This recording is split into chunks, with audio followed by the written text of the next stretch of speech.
Сәлеметсіздер ме, құрметті әріптестер? Көптеген әріптестерімнің сұрақтарына жауап берейін деп отырмын.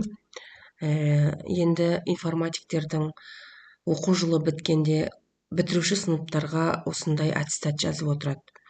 Осы аттестаттың ең оңай және жеңіл тәсілін айтқым келеді. Ол үшін бізге әрқайсымызға осындай ведомство беріледі. Осы ведомствоның мен электронный вариантын сұрап алам. Және осының орнын ауыстырмай, ештеңке жазбай, тура осы мен берген шаблонды пайдаланып, сынып жетекшілер үйренген жылда жасайды. Әр сынып жетекшіге түсіндіріледі, түсіндірме жүргізіледі бірінші. Соны аттестация комиссия мүшелері аттестация жазуға бірнеше мұғалімдер, бағалар тексеріліп, бәрі комиссияның қолынан өтеді. Сол кезде фамилияларында документ бойынша жазады сынып жетекшілер. Барлық оригинал документтерін біз өзімізде алып аламыз. Сонда да осы ведомствоға дайындатамын мен. Жылда солай жасатамын енді. Сөйтемін да осы ведомство өзіміздің жаңағы Excel бағдарламасында жазатын аттестатқа қойдыртамын. Ол қалай дейсіздер? Міне, аттестаттың қойылуы міне ведомство деп тұр. Мынау аттестаттың сырты, мынау аттестаттағы предложение қазақ тіліндегі қазақша нұсқадағы дейміз болмаса, мынау орысша нұсқадағы. Осы жерге қойған кезде мына ведомстводағы баға, фамилиясы оқушының бәрі толық түсетін болады. Бұл уақыттан бізге тиімді болады. Мына жерде қандай баға алса, оның бәрі жаңағы комиссия мүшелерінің алдынан өткен.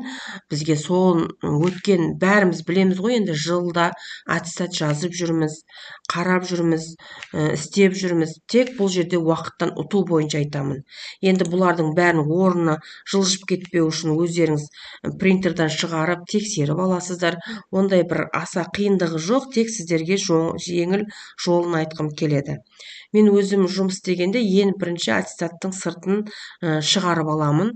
Әрбір оқушының оригинал документін аламыз, документ бойынша осы жерге фамилияларын жазамыз. Берілген мектеп директорын, завучын, сынып жетекшілер жазамыз. Бұны әрбір аттестат жазатын информатик біледі. Енді бұл жерде ең керектісі бізге информатиктер үшін бұл осы мына предложениенің ішіндегі бағаларды қойған уақытта біздің өте көп қолымызды іркетұғын жағдай. Ол үшін мен тағы осындай бір нұсқаулықты кіргіздік. Мінекей, осы ведомстводағы бірінші баланы, бұл жерде сіздерге мысал ретінде болғандықтан мен өзімді жаздым. Және бәрін түгел 5 дедім. Бірінші 5-терді көрсетейін, сосын ары қарай тағы көрсетемін. Міне, сол ведомствоға апарып қойдым. Мінекей. Мына жерге апарсаңыз, мен көбінесе перне тақтаменен жұмыс жасаймын.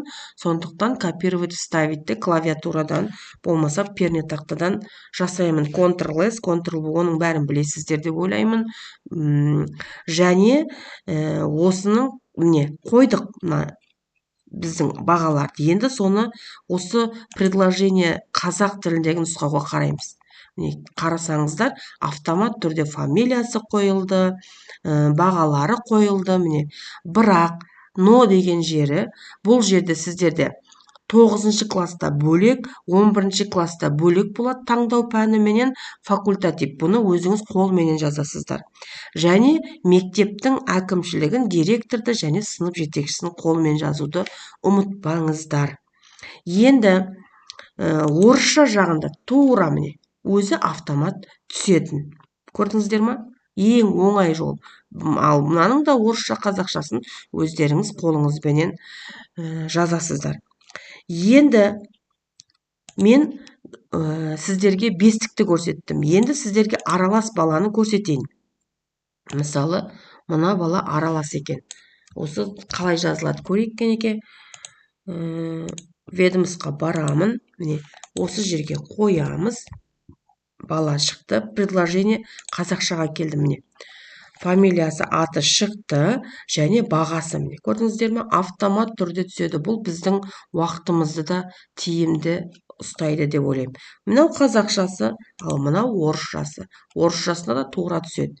Енді аттестаттың сыртын жазған кезде өздеріңіз енді оригинал документ алдыңдар ғой, сол документ бойынша фамилиясын жазасыздар. Неге десеңіздер, біреудің фамилиясы бұл жерде көп болады, біреулерде қысқа болады, сондықтан өздеріңіз қолменен жазасыздар мына жерде. Енді бұны бәріміз білеміз, бірінші жазып болғаннан кейін бірден бланкіге салмаймыз ғой, принтерден шығарып түзеп аламыз. Түзеп алған кезде бәрін орнын келтіру үшін мына жерде міне өздеріңіз білесіз, апарып міне кішірейтіп үлкейтуге болады. Осы жерден жұмыс жасауға болады. Ең оңай және тиімді жолы деп ойлаймын. Егер сіздердің қателеріңізге жараған болса, мен өте қуаныштымын. Менің каналыма тіркеліп, лайк, комментарий басыңыздар, және қандай нұсқауда, қандай сұрақтар көкейлеріңізде жүр, сол бойынша комментарийға жазсаңыздар да болады. Осындай қызықты ақпараттар менен, қызықты мәліметтер менен сіздерменен таныса отырамын және каналыма салып отырамын.